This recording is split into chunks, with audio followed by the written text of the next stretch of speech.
বাংলাদেশে বীমা শুধু আমরা মানে কয়েকটা পরিকল্পনা নিয়েই আছি।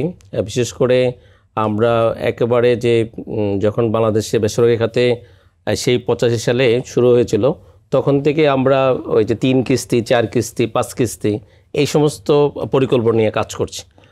আসলে আমাদের যে কাজ করা দরকার ছিল যে হেলথ ইন্স্যুরেন্স, হেলথকে গুরুত্ব দিয়ে, বিশেষ করে গ্রুপ এবং লাইফ এবং হেলথ এটাকে গুরুত্ব দিয়ে, তারপরে আমাদের একটা করোনা ধাক্কা দিয়েছে, এটার উপরে আলাদা কোনো প্রোডাক্ট আমরা নিয়ে আসতে পারি কি না। আমরা জানি যে ইন্ডিয়াতে এই যে ট্রেনের যাত্রীদের ইন্স্যুরেন্স আছে, প্রতিটা টিকিটের সাথে ইন্স্যুরেন্সটা জড়িত।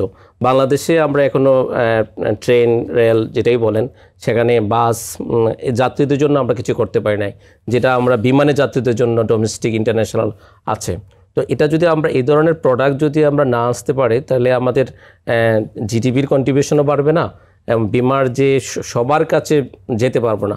তারপর জেলেদের জন্য আলাদা আমরা প্যাকেজ করতে পারি, কৃষকদের জন্য আলাদা প্যাকেজ করা যায়। যেমন যে এখন যে ভূমিকম্প আমরা দেখি যে ভূমিকম্প একটা বড় মহামারী আকারে আস্তে আস্তে, এটা যদি নন লাইফের প্রোডাক্ট সব মিলিয়ে যেতে আমরা যদি এই ধরনের কিছু প্রোডাক্ট আমরা নিয়ে আসতে পারি। আপনারা দেখবেন যে ইউরোপে এটা চশমারও ইন্স্যুরেন্স আছে। তো বাংলাদেশে তো আমরা নুন আনতে পান্তা ফোড়াই, তো বাংলাদেশেও যদি আমরা বৈচিত্র্য প্রোডাক্ট নিয়ে আসতে পারি, ওয়ান টাইম পলিসি, যেটা একবারই সে প্রিমিয়াম দেবে, সে প্রিমিয়াম দিলে ঝুঁকি বহন করবে।